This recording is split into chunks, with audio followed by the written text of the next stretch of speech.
Hi guys, thanks for tuning in to another video on ForgottenWeapons.com. I'm Ian. I am here today at the Rock Island Auction House. I'm looking at some of the guns that are coming up for sale in their February of 2016 regional auction.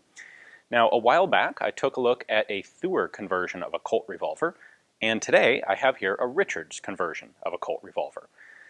There was a third one. There's also the Richards Mason conversion, which is in some ways the most popularly known one today, although it was not the most common one actually made.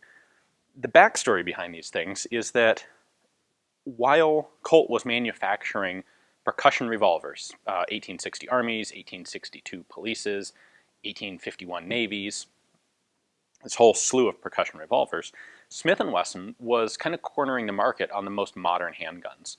Smith & Wesson had exclusive rights to use a patent from a guy named Rollin, which the short version is which allowed them to use standard metallic cartridges. So they were developing the rimfire cartridge and later the centerfire cartridge, and they were the only people who were able legally to manufacture revolvers to use those metallic cartridges. Those cartridges were, of course, far more practical, far better firearms than muzzle-loading cap-and-ball revolvers.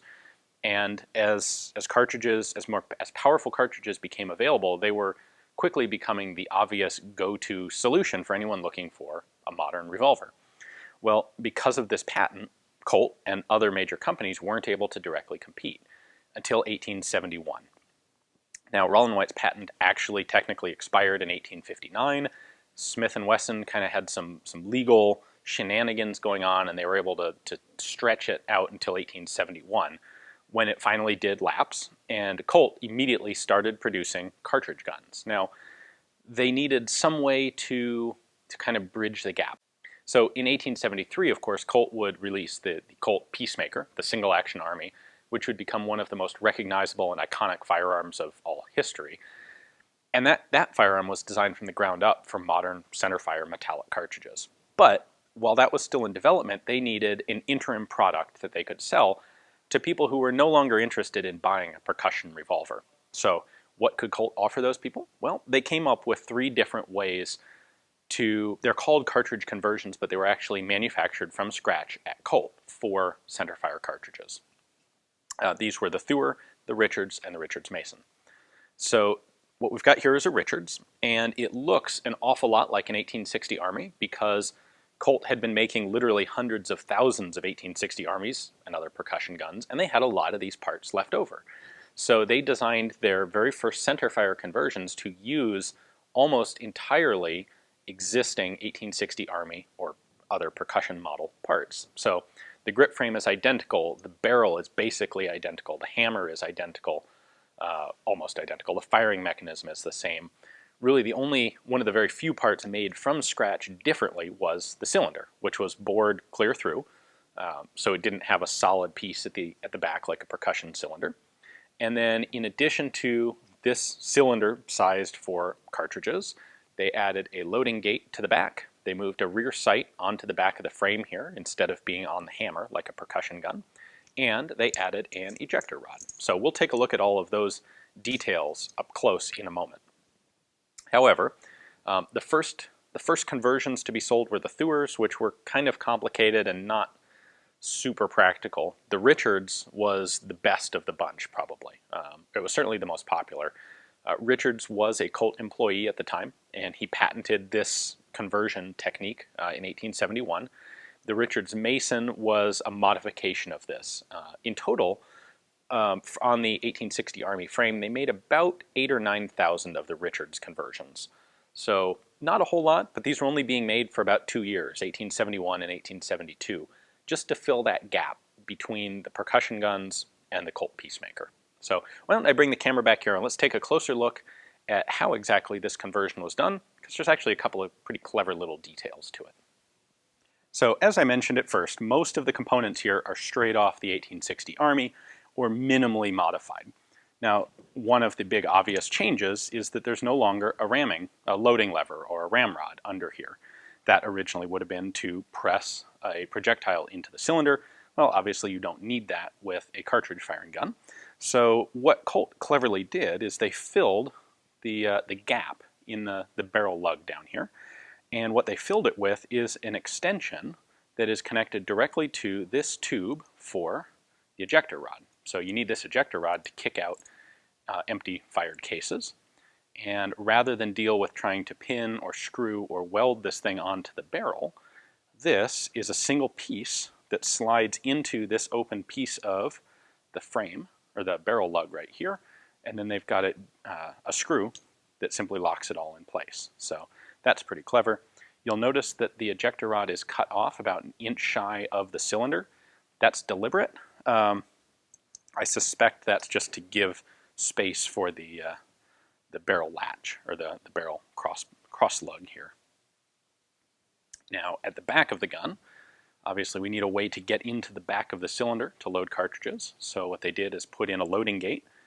Pretty standard sort of design. A loading gate like this would go on to be basic equipment for a lot of revolvers for some time to come. And then when you put the hammer at half cock, the cylinder spins freely, which allows you to load cartridges in the back and eject empty ones out like so. There is no longer a firing pin fixed to the hammer. Instead, Richards came up with the use here of a spring-loaded, frame-mounted floating firing pin. So this is actually something you would normally expect to see on a much more modern gun, but yep, back in 1871 is when Colt started doing that.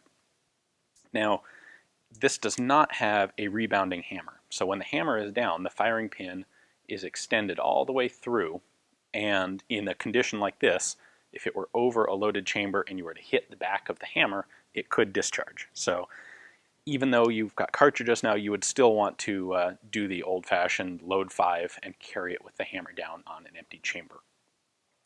With the Richards conversion, the rear sight is mounted on this flange that has been added to the frame. On the original percussion guns, of course, the rear sight is on the hammer.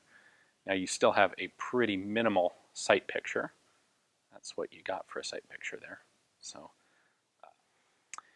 interestingly, the most common guns to get this sort of conversion treatment were actually 1862 pattern guns, which is, it's a 31 caliber frame with a 36 caliber cylinder. And when converted to cartridges, that would have been a 38 caliber that was used. These, of course, this is an 1860 frame, so it's in 44 caliber. And the cartridge that Colt designed for these, and by the way, this was actually used as the official U.S. Army handgun cartridge for just a couple years, was the 44 Colt. It was a heeled bullet design. So one of the issues here is they actually bored the cylinder to be the same diameter as the barrel, basically. Where today we would expect to have a step in the chamber where the brass ends and the bullet starts. And then the bullet's outside diameter is the same as the inside diameter of the case, if that makes sense. With some of the early cartridges, like the 44 Colt here, they used a heeled bullet, where the outside of the bullet was actually the same diameter as the outside of the brass, and then the back of the bullet had a little step down, and a narrower section that fit into the brass case. Now, heeled bullets turned out to be inferior in some other ways that we won't get into today, and they were discarded in favor of other designs. But for an early gun like this, that's the type of cartridge that was used. This fired a 225 grain bullet at about 650 feet per second. Might be able to bump that up a little bit, but not very much. In comparison, the 45 Colt that would replace this in the single action army was about 50% faster. That had a 225 grain bullet at more like 950 feet per second. The difference being the 1873 gun had a solid frame over the top, which made it significantly stronger. These had an inherent weakness of not having a solid frame. So if you were to push too heavy of a projectile through here, or too hot of a projectile, you would actually start to open the frame up here, which leads to problems. So one last thing, right here on the frame you can see the two patents from 1871 and 1872 that were used on, that were relevant to these cartridge conversions. Thanks for watching. I hope you enjoyed the video. The Richards Mason has kind of become the de facto known Colt cartridge conversion because simply there are more replicas made of that than anything else. But originally, in the 1870s, this would have been the most common of the Colt conversion mechanisms that you would see. And, you know, these are pretty cool because they were only made for a couple years right there at the height of the Old West. A lot of them saw very heavy use. This was the high-tech gun for those brief couple of years. So if you would like to have this particular one yourself, do yourself a favor and check the description text below. You'll find a link to Rock Island's catalog page on this, because of course it is coming up for sale. And you can take a look at their pictures and their description. And if you would like to have it, you can place a bid right there online. If you want one, but maybe this isn't the one for you, well, there's at least one or two others in the catalog that I will leave it to you to search for. Thanks for watching.